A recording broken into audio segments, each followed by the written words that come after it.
62 ലക്ഷത്തോളം വരുന്ന സാമൂഹ്യ സുരക്ഷാ ക്ഷേമനിധി പെൻഷൻ ഗുണഭോക്താക്കൾക്കുള്ള രണ്ടാം ഘട്ട പെൻഷൻ തുക വിതരണം ഇന്നു മുതൽ സംസ്ഥാനത്ത് ആരംഭിക്കുകയാണ്.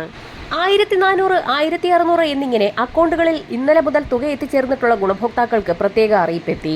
പെൻഷൻ തുകയിൽ കുറവ് വന്നിട്ടുള്ള ഗുണഭോക്താക്കൾ ശ്രദ്ധിക്കുക. കൈകളിലേക്കുള്ള വിതരണം ഇന്നു മുതൽ സംസ്ഥാനത്ത് സജീവമാകും. 7 ലക്ഷത്തോളം വരുന്ന NSAP വിഭാഗത്തിൽപ്പെടുന്ന ഗുണഭോക്താക്കളിൽ കൈകളിൽ തുക സ്വീകരിക്കുന്ന ഗുണഭോക്താക്കൾക്ക് കൈകളിലേക്ക് ഇന്ന് മുതൽ 1200 മുതൽ 1400 രൂപ വരെ എത്തിച്ചേരും. കൈകളിൽ തുക സ്വീകരിക്കുന്ന ഗുണഭോക്താക്കളും ബാങ്ക് അക്കൗണ്ടുകൾ എടുക്കണമെന്ന് നേരത്തെ തന്നെ കേന്ദ്രം നിർദ്ദേശം നൽകിയിരുന്നു. ഇവർക്കും ശേഷിക്കുന്ന തുക അക്കൗണ്ടിലെത്തും.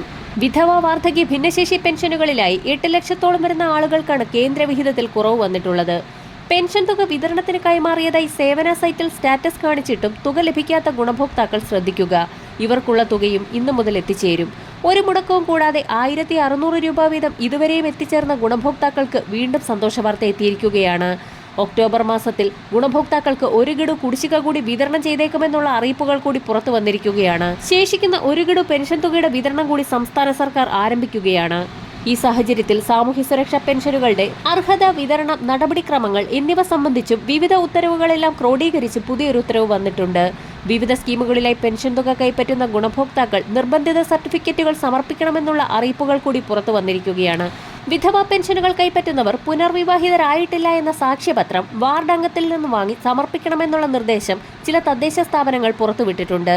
അറിയിപ്പുകൾ ലഭിച്ചിട്ടുള്ളവർ മാത്രം ഈ സർട്ടിഫിക്കറ്റുകൾ ബന്ധപ്പെട്ട തദ്ദേശ സ്വയംഭരണ സ്ഥാപനങ്ങളിൽ സമർപ്പിക്കേണ്ടതാണ്. ക്ഷേമ പെൻഷൻ കുടിശ്ശിക സമയബന്ധിതമായി കൊടുത്തു തീർക്കുന്നതിന്റെ ഭാഗമായി വരാൻ പോകുന്ന തദ്ദേശീയ തിരഞ്ഞെടുപ്പുകൾ കൂടി കണക്കിലെടുത്തുകൊണ്ട് ശേഷിക്കുന്ന ഒരു ഗഡു കുടിശ്ശികയും തനത് മാസത്തിലെ പെൻഷൻ തുകയായ 1600 രൂപയും ചേർത്ത് 3200 രൂപയുടെ വിതരണം കൂടി ധനവകുപ്പിന്റെ ഭാഗത്തു നിന്നും ആരംഭിക്കും. സംസ്ഥാന സർക്കാർ പ്രഖ്യാപിച്ചിട്ടുള്ള വാർഷിക മസ്റ്ററിംഗിന്റെ സമയപരിധി അവസാനിച്ച സാഹചര്യത്തിൽ മസ്റ്ററിംഗ് പൂർത്തിയാക്കിയ എല്ലാ ഗുണഭോക്താക്കൾക്കും കുടിശ്ശിക തുകയും തനത് മാസത്തിലെ പെൻഷൻ തുകയും മുടങ്ങാതെ തന്നെ എത്തിച്ചേരും. മസ്റ്ററിംഗിനായി അടുത്ത മാസം 1 മുതൽ 20 വരെയുള്ള കാലയളവിനുള്ളിൽ ഗുണഭോക്താക്കൾക്ക് അവസരമുണ്ടെങ്കിൽ പോലും മസ്റ്ററിംഗ് ചെയ്യാത്ത കാലയളവിലെ പെൻഷൻ തുകയ്ക്കോ കുടിശ്ശിക തുകയ്ക്കോ അർഹതയുണ്ടായിരിക്കുന്നതല്ല എന്ന് ധനവകുപ്പ് വ്യക്തമാക്കി. ഇതോടൊപ്പം തന്നെ മരണപ്പെട്ട ഗുണഭോക്താക്കളുടെ ആശ്രിതർക്കും പെൻഷൻ തുകയ്ക്കോ കുടിശ്ശിക തുകയ്ക്കോ അർഹതയുണ്ടായിരിക്കുന്നതല്ല. പുതിയതായി പെൻഷൻ അപേക്ഷ വെച്ചിട്ട് പെൻഷൻ കാത്തിരിക്കുന്ന ഗുണഭോക്താക്കൾക്ക് പുതിയ പെൻഷൻ തുകയ്ക്ക് മാത്രമേ അർഹതയുണ്ടായിരിക്കുകയുള്ളൂ. കുടിശ്ശിക തുകയ്ക്ക് ഇത്തരത്തിലുള്ള ഗുണഭോക്താക്കൾക്കും അർഹതയുണ്ടായിരിക്കുന്നതല്ല. അടുത്ത പ്രധാന അറിയിപ്പ്: കേന്ദ്ര സംസ്ഥാന സർക്കാരുകളുടെ വിവിധ ആനുകൂല്യങ്ങൾ ബാങ്ക് അക്കൗണ്ടുകളിൽ സ്വീകരിക്കുന്ന എല്ലാ ഗുണഭോക്താക്കളും അറിഞ്ഞിരിക്കേണ്ടതാണ്. 10 വർഷം പൂർത്തിയായ എല്ലാ ബാങ്ക് അക്കൗണ്ടുകൾക്കും നിർബന്ധമായും KYC പുതുക്കണമെന്നും അല്ലാത്ത പക്ഷം പണം പിൻവലിക്കലടക്കം ബാങ്കിംഗ് സേവനങ്ങൾ തടസ്സപ്പെടുമെന്നും സംസ്ഥാനതല ബാങ്കേഴ്സ് സമിതി കൺവീനർ ഇപ്പോൾ അറിയിച്ചിരിക്കുകയാണ്. കേരളത്തിൽ 57 ലക്ഷം അക്കൗണ്ടുകളാണ് KYC കാലാവധി കഴിഞ്ഞവയായുള്ളത്. ഈ അക്കൗണ്ടുകളിലേക്ക് എത്തുന്ന ആനുകൂല്യങ്ങൾ പൂർണ്ണമായും നഷ്ടപ്പെടുന്നതാണ്. KYC പുതുക്കാത്തതിന്റെ പേരിൽ ഇതിനകം തന്നെ ബാങ്കിംഗ് സേവനങ്ങൾ തടസ്സപ്പെട്ടു തുടങ്ങിയിട്ടുണ്ട്. 2014-15 കാലയളവിൽ വിവിധ സബ്സിഡികൾക്കും മറ്റ് ആനുകൂല്യങ്ങൾക്കുമായി സീറോ ബാലൻസ് സ്വഭാവത്തിലെടുത്ത പ്രധാനമന്ത്രി ജൻധൻ യോജന അക്കൗണ്ടുകളാണ് KYC പുതുക്കലിൽ ഏറ്റവും പിന്നിലുള്ളത്. നടപടികൾ പൂർത്തിയാക്കിയില്ല എങ്കിൽ സബ്സിഡി തുകയടക്കം പിൻവലിക്കാനാകാത്ത സാഹചര്യമുണ്ടാകുമെന്ന് ബാങ്ക് അറിയിച്ചിരിക്കുകയാണ്. ചെക്കുകളുള്ള അക്കൗണ്ടുകളിൽ ചെക്ക് മടങ്ങാനും ഇടയാകും. Photo, Aadhaar card, PAN card എന്നിവ നൽകിയാണ് KYC പുതുക്കേണ്ടത്.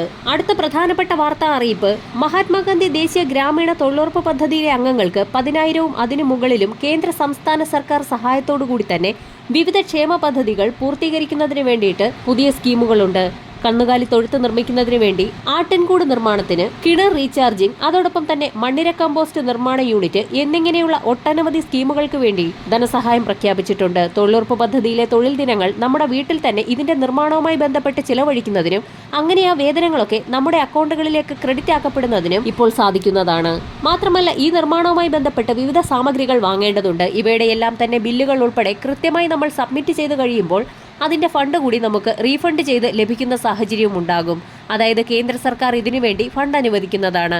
ഇത്തരം ക്ഷേമ പദ്ധതികളുടെ ആനുകൂല്യം മുൻഗണനാ റേഷൻ കാർഡുകൾക്ക്, അതായത് BPL AAY റേഷൻ കാർഡുകൾ കൂടിയാണെങ്കിൽ അവർക്ക് മുൻഗണന കൂടി നൽകുന്നതാണ്. ഇതിൽ നമുക്ക് ലഭ്യമാകുന്ന സ്കീമുകൾ നമ്മുടെ പഞ്ചായത്തുമായി ബന്ധപ്പെട്ട് തൊഴിലുറപ്പ് വിഭാഗവുമായി ബന്ധപ്പെട്ട് എല്ലാവരും കൃത്യമായി ചോദിച്ചറിയേണ്ടതാണ്. അതിനുശേഷം അപേക്ഷയ്ക്ക് വേണ്ട മാർഗനിർദ്ദേശങ്ങളെല്ലാം തന്നെ ലഭിച്ച ശേഷം ബന്ധപ്പെട്ട നിർമ്മാണ പ്രവർത്തനങ്ങൾ ആരംഭിക്കേണ്ടതാണ്. അടുത്ത പ്രധാന സർക്കാർ അറിയിപ്പ്: 18-നും 70-നും ഇടയിൽ പ്രായമുള്ള വിദേശത്തും കേരളത്തിന് പുറത്ത് ഇന്ത്യക്കുള്ളിലും ജോലി ചെയ്യുന്ന പ്രവാസി മലയാളികൾക്കായി ആരോഗ്യ അപകട ഇൻഷുറൻസ് പദ്ധതി ആരംഭിച്ചിരിക്കുകയാണ്. പ്രവാസി കേരളീയർക്ക് 5 ലക്ഷം രൂപയുടെ ആരോഗ്യ ഇൻഷുറൻസും 10 ലക്ഷം രൂപയുടെ അപകട ഇൻഷുറൻസ് പരിരക്ഷയും നോർക്ക കെയറിലൂടെ ലഭിക്കും. കേരളത്തിലെ 500-ലധികം ആശുപത്രികൾ ഉൾപ്പെടെ രാജ്യത്തെ 16,000-ഓളം ആശുപത്രികൾ വഴി പ്രവാസി കേരളീയർക്ക് ക്യാഷ്ലെസ് ചികിത്സ ഇതുവഴി ഉറപ്പാക്കും. കുറഞ്ഞ പ്രീമിയം മാത്രമേ ഉള്ളൂ എന്നതാണ് ഇതിന്റെ പ്രത്യേകത. norkaroots.kerala.gov.in എന്ന നോർക്ക റൂട്ട്സിന്റെ ഔദ്യോഗിക വെബ്സൈറ്റ് മുഖേന ഓൺലൈനായി NRK ID ഉപയോഗിച്ച് ജോയിൻ ചെയ്യാവുന്നതാണ്. വിവരങ്ങൾ സമർപ്പിച്ച് പ്രീമിയം നൽകി പദ്ധതിയിൽ അംഗങ്ങളുമാകാം. അല്ലെങ്കിൽ തൊട്ടടുത്തുള്ള അക്ഷയ, പ്രവാസി സേവ, ഇന്ത്യക്ക് പുറത്തുള്ള ടൈപ്പിംഗ് സെന്റർ തുടങ്ങിയ എല്ലാ ഓൺലൈൻ സേവന കേന്ദ്രങ്ങൾ മുഖേനയും ഓൺലൈനായി ജോയിൻ ചെയ്യാവുന്നതാണ്. അടുത്ത പ്രധാന അറിയിപ്പ് കേന്ദ്ര സംസ്ഥാന സർക്കാർ ജീവനക്കാർ അല്ലാത്തവർക്ക് ആശ്രയിക്കാവുന്ന ഏറ്റവും പുതിയ കേന്ദ്രത്തിന്റെ പെൻഷൻ പദ്ധതിയായ വയോവന്ധന യോജന വഴി ഗുണഭോക്താക്കൾക്ക് പരമാവധി 3000 രൂപ വീതം പെൻഷൻ തുക ലഭിക്കുമെന്നുള്ളതാണ്. പദ്ധതിയിൽ അംഗമാകാനുള്ള കുറഞ്ഞ പ്രായപരിധി 60 വയസ്സാണ്. പരമാവധി പ്രായമെന്നത് നിബന്ധനയില്ല. പെൻഷൻ തുക വർഷത്തിൽ 1 തവണയായോ 2 തവണയായോ 3 തവണയായോ ലഭിക്കും. മാസം തോറും വേണമെങ്കിൽ ഗുണഭോക്താവിന്റെ ആവശ്യാനുസരണം അങ്ങനെയും ലഭിക്കുന്നതാണ്. നിക്ഷേപമായി അടയ്ക്കുന്ന തുക അനുസരിച്ചാണ് പെൻഷൻ തുക ലഭിക്കുക. മിനിമം 1000 മുതൽ 9250 രൂപ വരെയാണ് പ്രതിമാസം പെൻഷനായി ലഭിക്കുക. ഓൺലൈനായോ ഓഫ്ലൈനായോ പദ്ധതിയിൽ അംഗമാകാവുന്നതാണ്. LIC വെബ്സൈറ്റ് വഴിയും ചേരാം. 10 വർഷം പൂർത്തിയാകുമ്പോൾ അടച്ച തുക നിക്ഷേപകർക്ക് തിരികെ ലഭിക്കും. ഇതിനിടെ നിക്ഷേപകർക്ക് മരണം സംഭവിച്ചാൽ നിക്ഷേപ തുക നോമിനിക്ക് ലഭിക്കുന്നതാണ്. നിക്ഷേപം 3 വർഷം പൂർത്തിയാക്കിയാൽ അതിന്റെ 75% വരെ വായ്പയെടുക്കാം. പലിശ നിരക്ക് ഓരോ വർഷവും പുതുക്കി നിശ്ചയിക്കും. പോളിസി ഉടമയ്ക്കോ ജീവിത പങ്കാളിക്കോ മാരകമായ രോഗങ്ങൾ പിടിപെട്ടാൽ തുകയുടെ 98% സറണ്ടർ ചെയ്യാം. അടുത്ത പ്രധാന അറിയിപ്പ് പ്രധാനമന്ത്രി ഉജ്ജ്വൽ യോജന ഗുണഭോക്താക്കൾക്ക് 30,000 കോടി രൂപയുടെ ഗ്യാസ് സബ്സിഡിക്ക് അംഗീകാരം നൽകിയിരിക്കുകയാണിപ്പോൾ കേന്ദ്ര മന്ത്രിസഭ. 14.2 കിലോഗ്രാം സിലിണ്ടറിന് പ്രതിവർഷം 9 റീഫില്ലുകൾക്കാണ് ഈ സബ്സിഡി ബാധകമാവുക. രാജ്യത്തുടനീളമുള്ള ദരിദ്ര കുടുംബങ്ങളിലെ പ്രായപൂർത്തിയായ സ്ത്രീകൾക്ക് നിക്ഷേപരഹിത LPG കണക്ഷനുകൾ ലഭ്യമാകും. എല്ലാ ഗുണഭോക്താക്കൾക്കും ഡെപ്പോസിറ്റ് ഫ്രീ LPG കണക്ഷൻ ലഭിക്കും. സിലിണ്ടറിന്റെ സെക്യൂരിറ്റി ഡെപ്പോസിറ്റ്, പ്രഷർ റെഗുലേറ്റർ, സുരക്ഷാ ഹോസ്, ഗാർഹിക gas consumer card booklet, installation ചാർജുകൾ എന്നിവ ഇതിൽ ഉൾപ്പെടും. പദ്ധതി പ്രകാരം എല്ലാ ഗുണഭോക്താക്കൾക്കും ആദ്യ റീഫില്ലും സ്റ്റൗവും സൗജന്യമായി നൽകും. ഇതിനായി ഗുണഭോക്താക്കൾ യാതൊരുവിധ പണവും നൽകേണ്ടതില്ല. ഇവയുടെ ചെലവ് പൊതുമേഖലാ എണ്ണ വിപണന കമ്പനികൾ വഴി കേന്ദ്രം വഹിക്കും. 2023 ഒക്ടോബറിൽ സബ്സിഡി 300 രൂപയാക്കി ഉയർത്തിയിട്ടുണ്ട്. അപ്പോഴും പ്രതിവർഷം 12 റീഫില്ലുകൾ ഉൾക്കൊള്ളുമായിരുന്നു. അതേസമയം PMUY ഗുണഭോക്താക്കളിൽ LPG ഉപയോഗത്തിന്റെ തോതും ഗണ്യമായി വർദ്ധിച്ചിരിക്കുകയാണ്. 2024-25 സാമ്പത്തിക വർഷത്തിൽ ഇത് 4.47 റീഫില്ലുകളായി ഉയർന്നിരിക്കുകയാണ്. വരും ദിവസങ്ങളിൽ പദ്ധതി പ്രകാരമുള്ള കൂടുതൽ ആനുകൂല്യങ്ങൾ വിവിധ മേഖലകളിലേക്കുള്ളത് പ്രഖ്യാപിക്കും. അടുത്ത പ്രധാന അറിയിപ്പ് തൃശൂർ ജില്ലയിലെ മുളങ്കുന്നത്തുകാവിൽ ആഫ്രിക്കൻ പന്നിപ്പനി സ്ഥിരീകരിച്ചു എന്നുള്ളതാണ്. മുളങ്കുന്നത്തുകാവ് ഗ്രാമപഞ്ചായത്തിലെ 6-ാം വാർഡിലാണ് രോഗബാധ സ്ഥിരീകരിച്ചിരിക്കുന്നത്. ഭോപ്പാൽ ലാബിൽ നടത്തിയ പരിശോധനയിലാണ് രോഗം സ്ഥിരീകരിച്ചത്. രോഗം മറ്റ് പ്രദേശങ്ങളിലേക്ക് വ്യാപിക്കുന്നത് തടയുന്നതിനായി ഫാമിന് ചുറ്റും 1 കിലോമീറ്റർ ചുറ്റളവ് രോഗബാധിത പ്രദേശമായി പ്രഖ്യാപിച്ചിരിക്കുകയാണ്.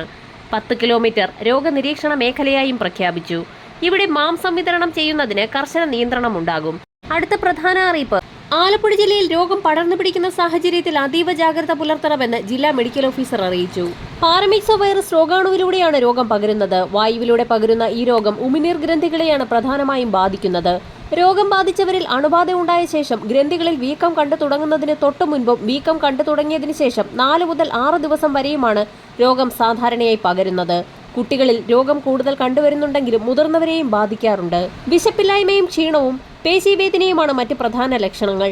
നീര്, തൊണ്ടവേദന എന്നൊക്കെ തെറ്റിദ്ധരിച്ച് ചികിത്സ സ്വീകരിക്കുന്നത് വൈകിപ്പിക്കരുത്. മുണ്ടിനീർ രോഗലക്ഷണങ്ങൾ കണ്ടു തുടങ്ങിയാൽ എത്രയും വേഗം തന്നെ ആരോഗ്യ പ്രവർത്തകരെ കണ്ട് വിവരമറിയിക്കേണ്ടതാണ്. അസുഖബാധിതരായ കുട്ടികൾ പൂർണ്ണമായും ഭേദമാകുന്നതുവരെ വീട്ടിൽ തന്നെ വിശ്രമിക്കുക. രോഗികളായ കുട്ടികളെ ഒരു കാരണവശാലും സ്കൂളിൽ വിടരുത്. രോഗി ഉപയോഗിച്ച വസ്തുക്കൾ അണുവിമുക്തമാക്കുക. മുണ്ടിനീരിന്റെ ലക്ഷണങ്ങൾ ശ്രദ്ധയിൽപ്പെട്ടാൽ അധ്യാപകർ രക്ഷിതാക്കളെയും ആരോഗ്യ പ്രവർത്തകരെയും വിവരമറിയിക്കാൻ ശ്രദ്ധിക്കുക. പനി പോലെയുള്ള രോഗലക്ഷണങ്ങളുണ്ടെങ്കിൽ കുടിവെള്ളം പങ്കിടാൻ ഒരു കാരണവശാലും അനുവദിക്കരുത്. അതേസമയം സംസ്ഥാനത്ത് നവരാത്രി ആഘോഷങ്ങളുടെ ഭാഗമായി സംസ്ഥാനത്തെ സർക്കാർ, അർദ്ധ സർക്കാർ, പൊതുമേഖലാ സ്ഥാപനങ്ങൾക്കും സംസ്ഥാനത്ത് നെഗോഷ്യബിൾ ഇൻസ്ട്രുമെന്റ് ആക്ട് പ്രകാരം പ്രവർത്തിക്കുന്ന സ്ഥാപനങ്ങൾക്കും പ്രൊഫഷണൽ കോളേജുകൾ ഉൾപ്പെടെയുള്ള എല്ലാ വിദ്യാഭ്യാസ സ്ഥാപനങ്ങൾക്കും ദുർഗാഷ്ടമി ദിവസമായ സെപ്റ്റംബർ 30 ചൊവ്വാഴ്ച പൊതു അവധിയായിരിക്കും. ഇത് സംബന്ധിച്ച ഉത്തരവ് സർക്കാർ പുറത്തിറക്കി. ഈ ദിവസം നിയമസഭാ സമ്മേളനം നടക്കുന്നതിനാൽ നിയമസഭയുമായി ബന്ധപ്പെട്ട് ചുമതലയുള്ള ഉദ്യോഗസ്ഥർ ചുമതല കൃത്യമായി നിർവഹിക്കേണ്ടതും ഇക്കാര്യം ഓഫീസ് മേധാവികൾ ഉറപ്പുവരുത്തേണ്ടതുമാണെന്നും സർക്കാർ ഉത്തരവിൽ വ്യക്തമാക്കുന്നു. 30 കൂടെ അവധി പ്രഖ്യാപിച്ചതോടെ തുടർച്ചയായി 3 ദിവസം സംസ്ഥാനത്ത് പൊതു അവധിയായിരിക്കും. സെപ്റ്റംബർ 30, ഒക്ടോബർ 1, 2 തീയതികളിലാണ് പൊതു അവധി. അടുത്ത അറിയിപ്പ്: ബംഗാൾ ഉൾക്കടലിൽ വീണ്ടും പുതിയ ന്യൂനമർദ്ദം രൂപപ്പെടുന്നതായി കേന്ദ്ര കാലാവസ്ഥാ നിരീക്ഷണ വിഭാഗം മുന്നറിയിപ്പ് നൽകി. തെക്കൻ ചൈന കടലിലെ ചുഴലിക്കാറ്റ് ദുർബലമായി ബുധനാഴ്ചയോടെ ബംഗാൾ ഉൾക്കടലിൽ പ്രവേശിച്ച് പുതിയ ന്യൂനമർദ്ദമായി മാറുമെന്നാണ് കാലാവസ്ഥാ വകുപ്പ് മുന്നറിയിപ്പ് നൽകിയിരിക്കുന്നത്. നിലവിൽ രൂപപ്പെടാൻ പോകുന്ന ന്യൂനമർദ്ദത്തിന്റെ സ്വാധീന ഫലമായി സംസ്ഥാനത്ത് വിവിധ ജില്ലകളിൽ ഒറ്റപ്പെട്ടയിടങ്ങളിൽ ശക്തമായ മഴയ്ക്ക് സാധ്യതയുണ്ടെന്നും മുന്നറിയിപ്പിൽ വ്യക്തമാക്കിയിട്ടുണ്ട്. വടക്കൻ ജില്ലകളിൽ കൂടുതൽ മേഖലകളിൽ മഴയ്ക്ക് സാധ്യതയുണ്ടെന്നും കാലാവസ്ഥാ വകുപ്പ് അറിയിക്കുന്നു.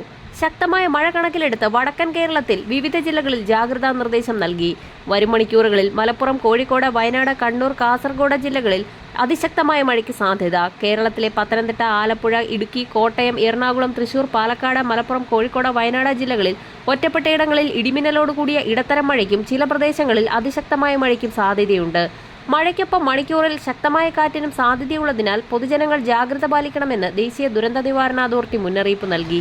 മഹാരാഷ്ട്രയ്ക്ക് മുകളിലുള്ള ശക്തി കൂടിയ ന്യൂനമർദ്ദം ചൊവ്വാഴ്ച വരെ തെക്കൻ ഗുജറാത്ത് വഴി സഞ്ചരിച്ച് ബുധനാഴ്ചയോടെ ന്യൂനമർദ്ദമായി അറബിക്കടലിൽ പ്രവേശിക്കും.